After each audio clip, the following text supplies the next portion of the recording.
Hi, this is Todd Mitchell with Greenfin Realty. And Linda Mitchell. And we're here back again like we promised to deliver the June 2016 market update. Seems like it takes forever to get that data, but you know, it does. Well, the 15th of the month, which is today, ironically. So we're really on track. Yeah. So Linda, how have you been doing? You know, I've been doing pretty well. I have no complaints. I could have, but I don't. Yeah, I don't want to hear about your complaints anyways. Neither does anyone else. Yeah, no, but that's no fun to hear about. So we've been doing good here at Greenfin Realty. Since I last saw you, I had a birthday, so I'm a year older now. Yay. Which kind of sucks, because after you get over a certain age, it's just not that exciting anymore. We won't state that number either. No, we're going to be polite. All right, so let's dive into these numbers. We have carefully prepared them for you because it's so exciting. This is very, very thrilling stuff, and I know that you can't wait to hear about it. So with that, let's go ahead and dive into under contract. You want to cover that one, Linda? Yes. In the end of June, we had 811 properties under contract, and that's an increase from 2015. That sounds like a lot. It is. It actually, you know what? It's pretty good for Fresno, right? It's a lot when you consider that we're at our lowest number for inventory. Mm-hmm. So a little shocking and interesting in itself. Okay. So this time last year, we had 693 under contract, and June of 2014, 573. Mm-hmm. So as you can see, the trend is going up, and this one took a leap just within the last 12 months. So that's actually, if we go back to 2014, June of 2014, that's a 41% increase. That's huge. That's why that number sounds so large, going from 573 up to 811 homes in just 2 years. So when you look at it from that perspective, everything seems rosy, right? Mm-hmm. Right. Well, and I think that part of the reason is that the school year has ended. There's families and people that are looking at the new school year, where they want to be. They're making some decisions, and they know in order to get to that next place before the school year starts, they need to start really being serious about looking. And yeah, this is the time of year. The other thing is that there were some changes that were caused by world events, and as a result, our interest rates dropped. Mm-hmm. And so that's a great way to get people jumping in to talk to their lenders. Yeah, so previewing one of the pre-approval letters that came in on one of our listings a couple weeks ago, it kind of hit me. I mean, we do this all the time when we talk about rates, but when I looked at the pre-approval letter and saw that they were going to be locked in at, I think it was 3.75% on a 30-year fixed conventional loan, and it kind of hit me. And we talk about it all the time, but it's like, man, that's an unbelievable rate. It's incredible. And you know, the interesting thing is that there's still buyers sitting out there saying, well, I'm going to wait until they get a little lower. Yeah. Well, for those that were not around maybe 15, 20 years ago, if you locked in at 9% or 9.25%, you were like, excited. Hey, high five, that's a great rate.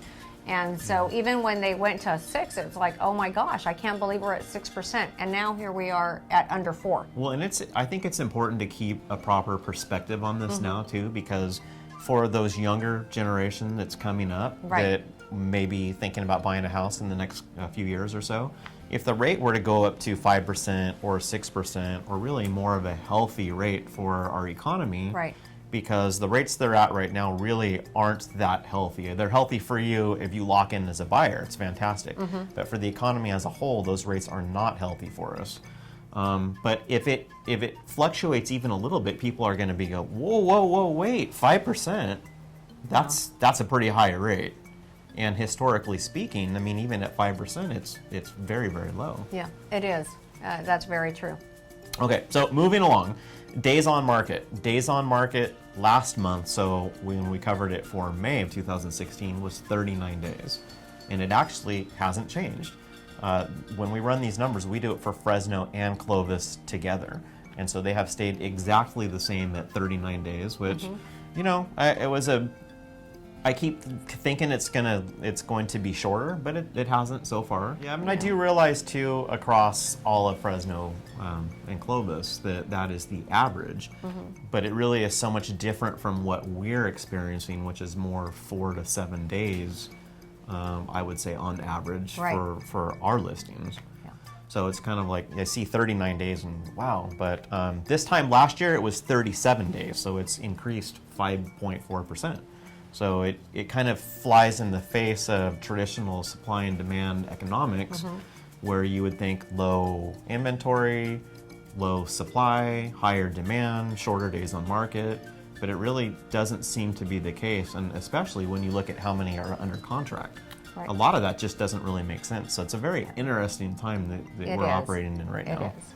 Yes, the average sales price at the end of June was $239,900, and last year, at the end of June, we were at $229,000. So that has an increase of what? 4.3%. 4.3%. Thank you. And going back to June of 2014, we covered this. The numbers have really stayed really similar to what they were last month when we came. But it was $214,500, and that's almost a 12% increase in 2 years. Right. So that's still pretty exciting to think that it's increased. The market has increased roughly 12% in 2 years. Well, and the other thing of it, if you're a seller and you're sitting there waiting for values to get to a certain point because you want to get a certain amount, or your house may be at that edge where you're still not sure if you're going to be able to sell the house and make a profit, it's good to know that there's stability in that number, that it's increasing every month on average, maybe $1,000 a month, if you want to look at that figure that way. But you also have to take into consideration that even though this has been the trend for the last 2 years, we never know what the housing market's going to do. We don't know how events in our country and the world are going to impact us. It really feels like, I mean, if you're a student of economics and what's going on in the world right now, I would really probably caution people against that mentality of wanting to wait so they can get a higher resale value.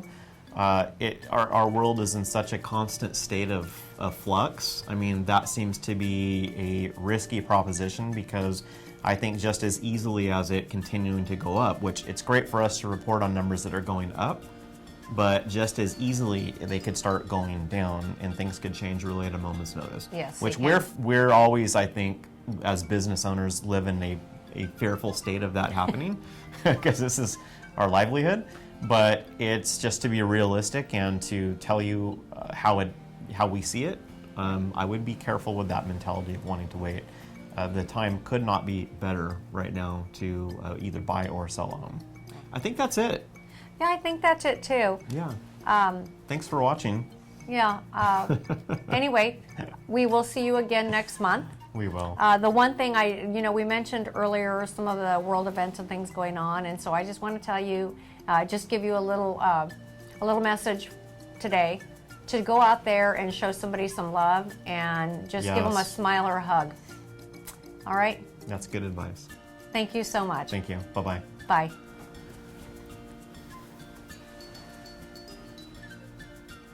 Oh. Sorry. You just can never focus and pay attention, can you? That's what you love about me.